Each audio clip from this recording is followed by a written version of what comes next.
আসসালামু আলাইকুম। কেমন আছেন বিনিয়োগকারী ভাইরা? আজকে আরেকটা ব্যাপারে কথা বলবো, সেটা হলো আমরা দেখতে পাচ্ছি বিএসসি চেয়ারম্যান বাংলাদেশ শেয়ার বাজারের মধ্যে কি হচ্ছে।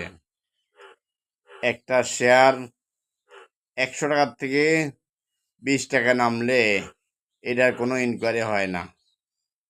আবার 20 টাকার থেকে যদি 100 টাকা হয়, এটাকে কত সিটি দেওয়া হয়, কত জরিমানা করা হয়, কত এটা মানে কফিয়ত দেওয়া হয়। কেন? যেটা বাড়তে সমস্যা, কমলে সমস্যা হয় না কেন? এটা প্রশ্ন কার কাছে রাখবো? এই জন্যে আমরা এটা বর্তমান সরকারের কাছে আমরা চাই এই জবাবটা। আমরা চাই আমাদের সরকার এটা বাইব্যাক আইন করা হোক। যে পরিমাণ শেয়ারে যেতে ক্ষতিগ্রস্ত বিনিয়োগকারী না হয়, সেই জন্য একটা বাইব্যাক আইন দরকার আছে, বিনিয়োগকারী যাতে ক্ষতি না হয়। আর এই যেগুলা ঠুসাঠুসি করি, বিনিয়োগকারীরা ধ্বংস হয়ে যায়।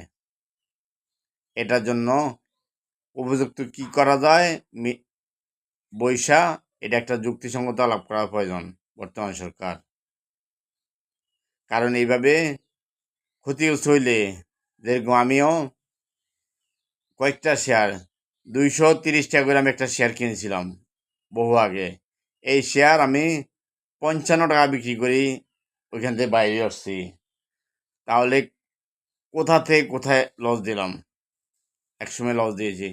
এটা যখন এটাতে নামতে পারছে, এটা যে আবার ওই জায়গায় ফুসাইতে যায়, কত ইনকোয়ারি হবে, কত সিটি দেওয়া হবে, কত কিছু সমস্যা হবে, কত কিছু কারো গায়ে লাগবে।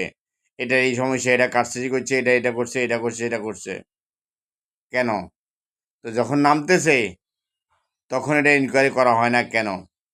এটা জবাব। এটা জবাব কে দিবে? বর্তমান আমাদের বিসিস চেয়ারম্যান মাসুদ খানের কাছে জানতে চাই, এসবগুলি যাতে না হয়, শেয়ার বাজার যাতে স্থিতিশীলতা থাকে, সেই ব্যবস্থা কি করা যায় সেই চিন্তা ভাবনা করবেন।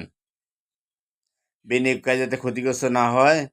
আর এই যে স্বৈরাচার অযোগ্য অপদার্থ রাশেদ মাকসুদের বিরুদ্ধে আমরা যেভাবে তার বিরুদ্ধে কথা বলেছি, এইভাবে যাতে